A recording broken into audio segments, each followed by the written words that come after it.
kadib burburkii dalka sanadkii 1991 dalku wuxuu galay xaalad adag oo ay horboodayeen hogaamiyaasha kala ah maxamed faarax aydiid iyo cali mahdi waxaana xaaladda dalka xilliga ayada ay ahayd sidan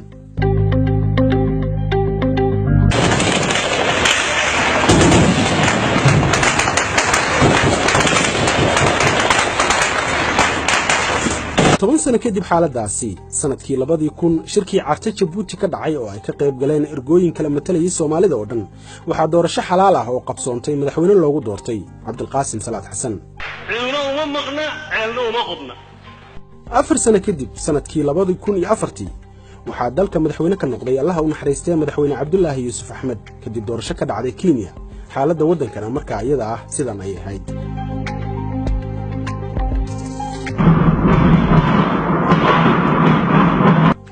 isla Jabuuti sanadkii 2009 waxa lagu soo doortay madaxweyne Sheekh Shariif Sheekh Axmed dawladdiisana waxay suurtagelisay xoreynta dalka iyo in doorasho madaxweynenimo ka qabsoonto wadanka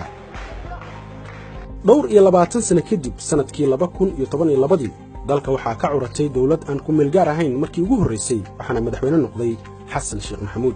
dawladdii madaxweyne Xasan waxa ay suurtagelisay in dalka ay ka dhacdo doorasho madaxweynena loogu doorto sanadkii 2017 madaxweyne Maxamed Cabdullaahi Farmaajo dalkuna hore u socdo dimuqraadiyaduna hore u socoto Soomaaliya ha noolaato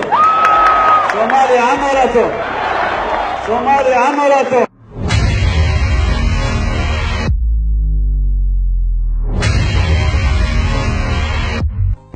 sanad kadib ra'iisul wasaarihii uu magacaabay madaxweyne Farmaajo waxa uu ku howlan yahay waxaan hore uga dhicin dalka Xasan Cali Khayre oo ah shakhsi la magacaabay ayaa doonaya isagoo adeegsanaya xildhibaano kooban inuu shaqada ka eriyo mudana la soo doortay taas oo ka markacaysa dhaqan kale talisnimo oo dalka dib ugu celin kara taariikhdii madoobeyd ee aan ka soo hadlay hase yeeshee waxa la yiraahdaa qofka meeshii uu ka yimid aan garanaynin meel uu socdana ma yaqaan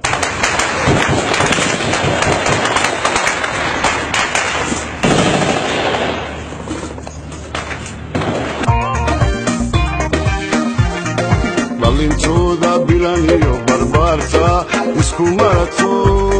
baroortiyo asaayidiyo barakaca qaxootiga agoonta ku badato abileda heedebileda ka duurto abileda heedebileda ka duurto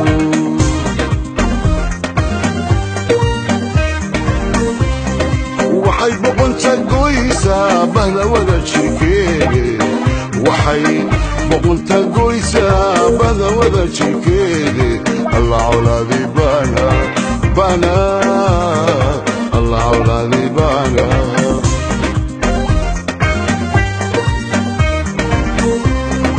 waxay boqonta goysaa bahda wada jirkeede